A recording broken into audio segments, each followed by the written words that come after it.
एठारे आम पाखे गोटे समकोणी त्रिभुज अच्छी समकोणी त्रिभुज ए बी सी जार बी कोण समकोण बीसी बाहुर दैर्घ्य अच्छी 8 सेंटीमीटर एवं एसी बाहुर दैर्घ्य अच्छी 10 सेंटीमीटर।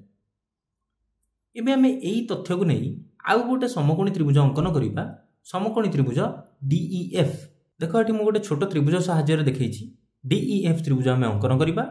एठी देखो जेमति भूमि अच्छी 8 सेंटीमीटर आमे EF नबा 8 सेंटीमीटर कर्ण अच्छी 10 सेंटीमीटर एठारे भी आमे कर्ण नबा 10 सेंटीमीटर एवं एठारे बी कोणर परिमाण 90 डिग्री एठारे आमे ई कोणर परिमाण 90 डिग्री नबा। बी कोण अनुसार एसी हबो कर्ण एठारे एसी रो दैर्घ्य अछि 10 सेंटीमीटर एठी जदि ई कोण को 90 डिग्री नबा DF हबो कर्ण एवं DF को मु नेछि 10 सेंटीमीटर। अंकन करिबा लागि प्रथमे मु EF अंकन करिवि जहार दैर्घ्य 8 सेंटीमीटर।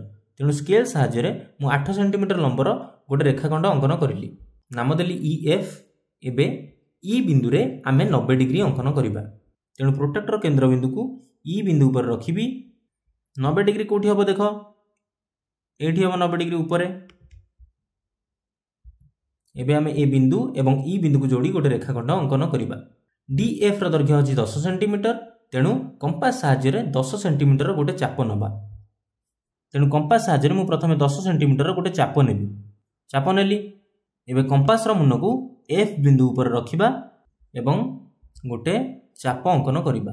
देखो एही चापटी एही रेखाखंड को गोटे बिंदु रे छेद कला सेही बिंदुटी होउची D बिंदु। एबे आमे D बिंदु एवं F बिंदु को जोड़ी DF रेखाखंड अंकन करिबा। एबे ABC त्रिभुज एवं DEF त्रिभुज सर्वसम हेबो कि? सर्वसम हेबा लागि आमे बा सर्वसमता जानिचे जदि दुईटी त्रिभुजर बाहु गुड़िकर दैर्घ्य यथाक्रमे समान हुए तेबे से त्रिभुज द्वय सर्वसम। देखो BC एवं EF रो दैर्घ्य समान अछि 8 सेंटीमीटर 8 सेंटीमीटर AC रो दैर्घ्य DF रो दैर्घ्य सह समान अछि 10 सेंटीमीटर 10 सेंटीमीटर। एबे AB रो दैर्घ्य DE रो दैर्घ्य सह समान हेउछि कि मापि कि देखिबा।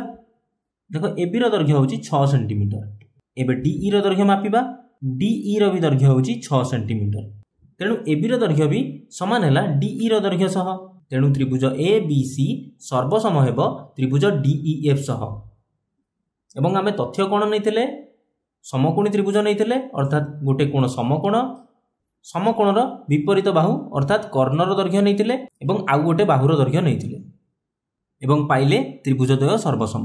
तेणु आमे कहि परिबा दुईटी समकोणी त्रिभुज मध्य रे गोटिए त्रिभुजर कर्ण एवं अन्य एक बाहु सह अन्य त्रिभुजर कर्ण एवं अनुरूप बाहु सर्वसम हेले त्रिभुज द्वय सर्वसम हेबे। एवं जेहेतु आमे नैचे कोण एठी गोटे समकोण नैथिले कर्ण नैथिले बाहु नैथिले तेणु एही शर्त को आमे कहि परिबा समकोण कर्ण बाहु अथवा सक बा सर्वसमता कहि परिबा।